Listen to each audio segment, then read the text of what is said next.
Bonjour Nour, comment ça va? Ça va très bien, toi? Ça va bien, merci. Merci de venir prendre un petit moment dans ta journée pour venir jaser avec moi parce que c'est un sujet qui me tient particulièrement à cœur. Tu es chef de développement pour La Roche-Posay. Tu es chef scientifique. Tu travailles concrètement avec les scientifiques en laboratoire. Puis aujourd'hui, j'avais envie qu'on parle d'acné d'adulte parce que moi, j'en ai souffert. J'en ai même parlé à plusieurs moments là, dans le passé.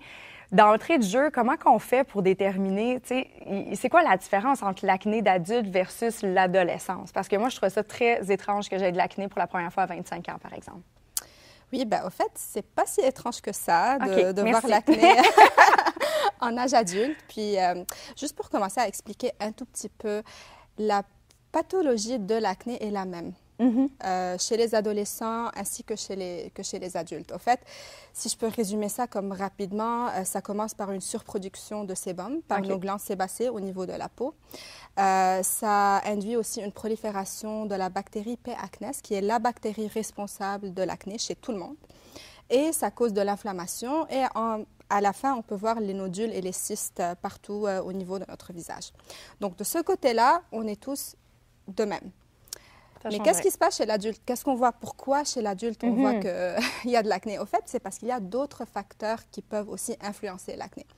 Donc, chez les adultes, tu as le mode de vie, tu as le stress, tu as l'alimentation.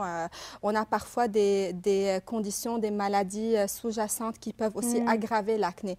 Donc, c'est pour cela qu'on peut voir l'acné à n'importe quel âge. Au fait, nos dermatologues me racontent ici au Canada qu'ils voient l'acné dans la vingtaine, trentaine, quarantaine, jusqu'à la soixantaine. Que ça peut se déclencher? Oui, on peut voir l'acné jusqu'à la soixantaine.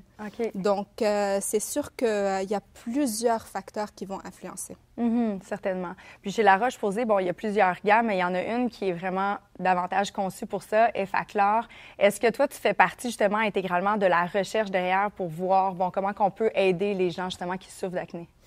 Oui, bien sûr. Donc, la gamme Effaclar, c'est déjà la gamme qui est conçue pour les peaux à tendance acnéique. Et chez La Roche-Posay, on fait des études. On a déjà les ingrédients actifs qui vont jouer contre l'acné. Donc, il y a des ingrédients spécifiques qu'on va aller chercher. C'est des ingrédients qui ont été déjà testés pendant des années, déjà prouvés, qu'on a dans ces formulations de La Roche-Posay. Et on sait que ça va aller aider dans la gestion de l'acné.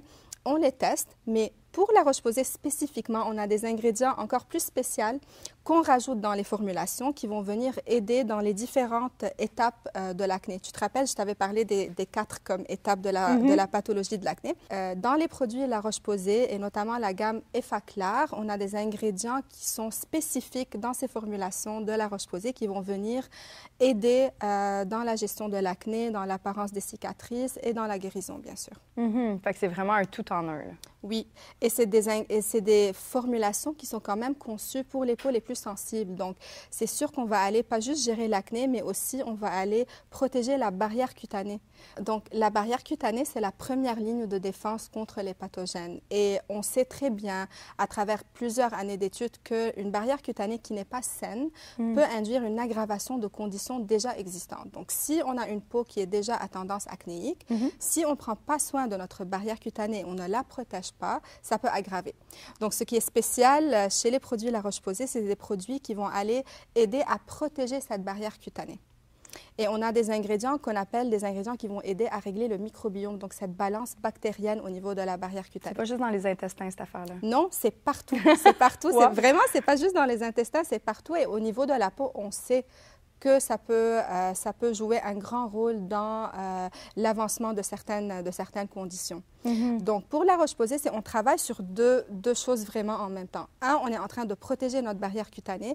Et deux, on utilise les bons ingrédients qui vont aller gérer l'acné, comme l'acide salicylique, comme la niacinamide, qui va comme diminuer l'inflammation au niveau de la peau. Il y a beaucoup de gens qui, en date d'aujourd'hui, essaient plein de produits. Tu le sais, ces fameuses tendances TikTok, les gens, ils vont se lancer. Il y a cette espèce d'alarme qui sonne lorsqu'on commence à faire de l'acné.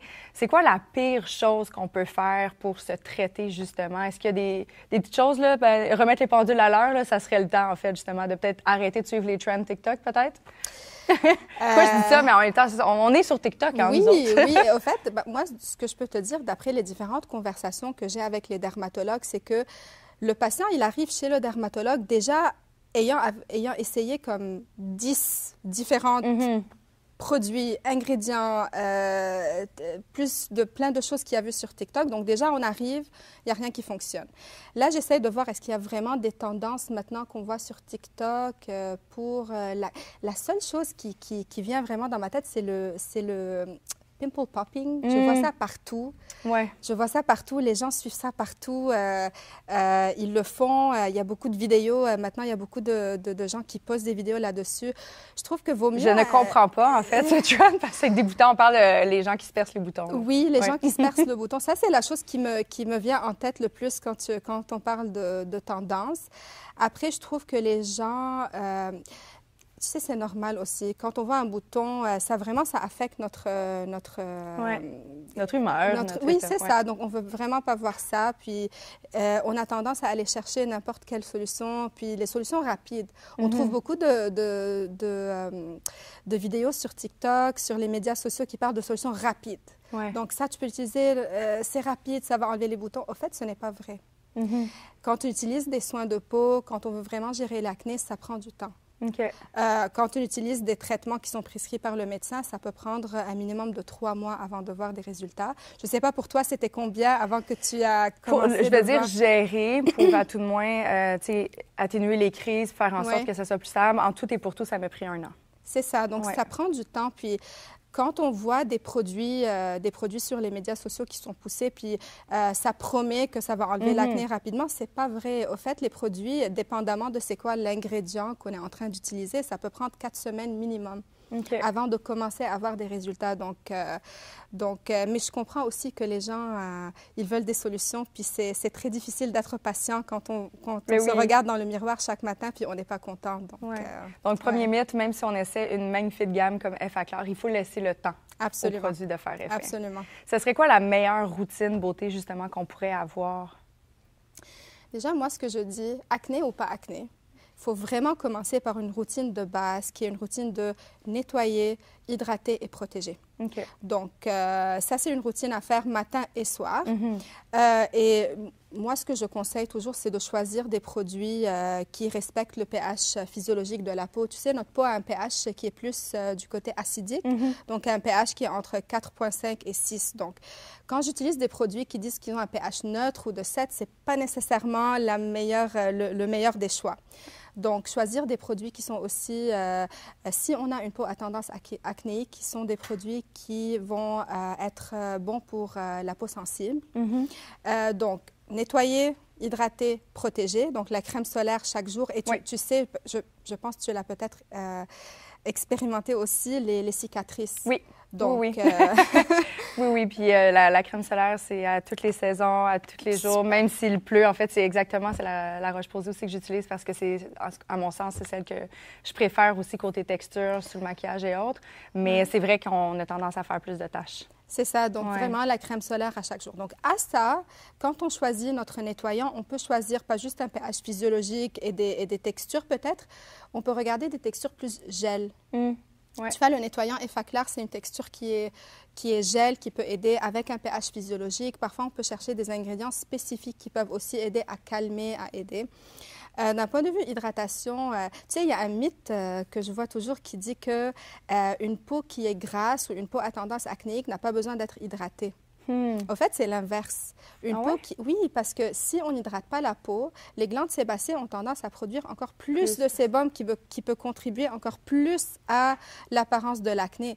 Donc, oui, il faut hydrater. Donc, quand je choisis mon hydratant, je choisis aussi quelque chose qui veut respecter le pH physiologique. Si on veut chercher des ingrédients spécifiques, on peut chercher, par exemple, l'acide salicylique. On peut chercher la niacinamide qui peut gérer l'inflammation aussi. On peut chercher le zinc. Ça, c'est des ingrédients qui vont vraiment aider à gérer l'apparence de l'acné. Merci beaucoup. Ça éclaire beaucoup, en fait, pour moi. Non seulement pour moi, mais aussi à la maison, parce qu'on est dans un monde où l'information est bombardée. Et là, j'ai l'impression que tout est tellement plus simple. Super. J'espère que ça va aider un peu à démystifier l'acné puis comment on peut gérer l'acné. Yes, absolument. Merci, Nour. Merci.